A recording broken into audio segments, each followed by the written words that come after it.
Hi, you are most welcome to the truth about the human condition in this vlog filmed on the 23rd.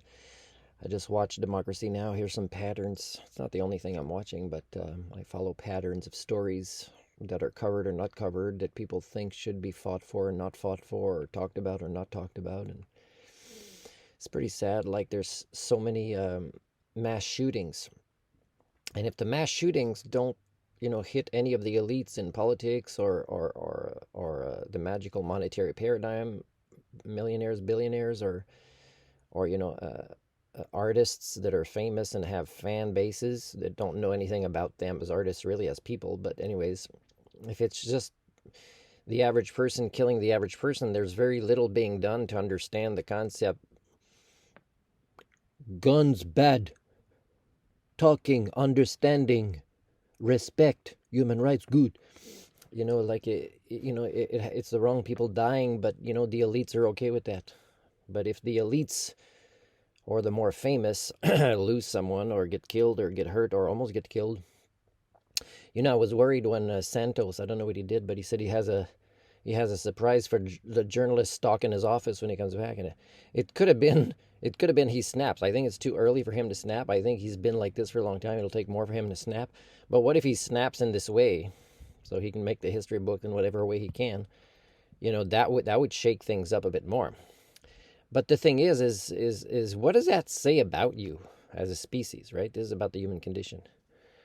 Another thing is abortion. By the way, I'm pro-abortion, but I'm pro-punishment. Somebody or multiple people must be punished, must have consequences if an abortion is chosen or necessary. That's what a human society would do. Okay, if you weren't the Homo communia, if you were Homo sapiens. So again, the conversations right now, people fighting for this during the Anthropocene. I don't know if you... No, I don't think you get it. I don't think you get who you are as a species, how disconnected from reality and the reality of who you really are during the Anthropocene caused by you.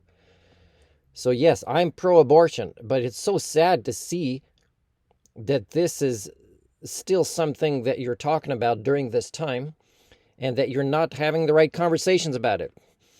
You want to have less requirements for abortions? Punish people, either a rapist or just people that plan things improperly, or societies that didn't educate their young people efficiently to end up with these things, needing an abortion when it's not a good time to have kids during the Anthropocene.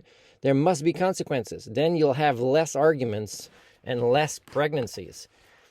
And come on, people, like, how hard is it to use contraception or to engage in sexual behaviors that don't make someone pregnant? Like, how dumb are you in 2023 as a species?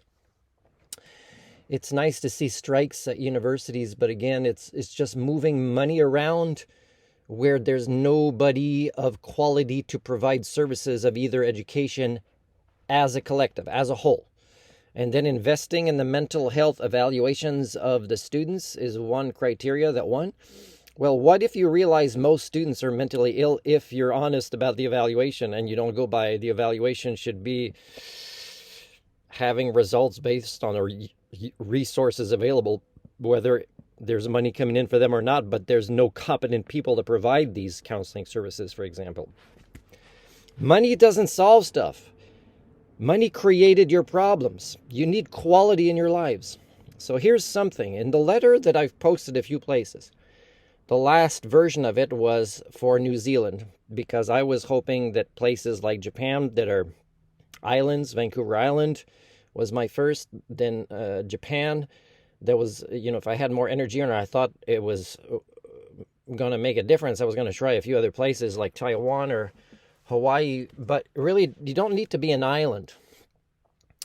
If you want to improve your societies, get your armies out of other places and focus on your own backyard. Solve your own problems and remove yourselves from the economic, monetary cult of wizard paradigms of monopoly games, of the interdependence with others. If you are a country where food doesn't grow, or there's no way for you to create electricity, then get out of there.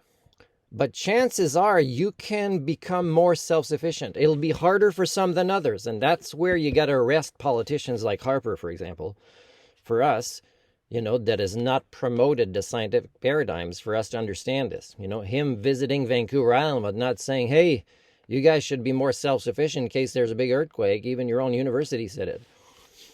So you can do that later, but first focus on being less dependent. That doesn't mean making your own tanks. You're missing the point.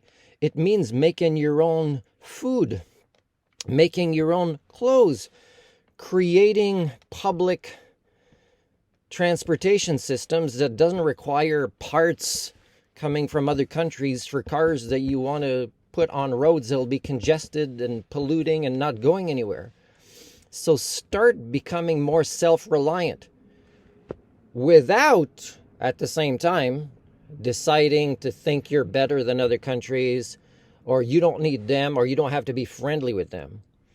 No, you have to collaborate on what you're learning about the concept of being self-sufficient.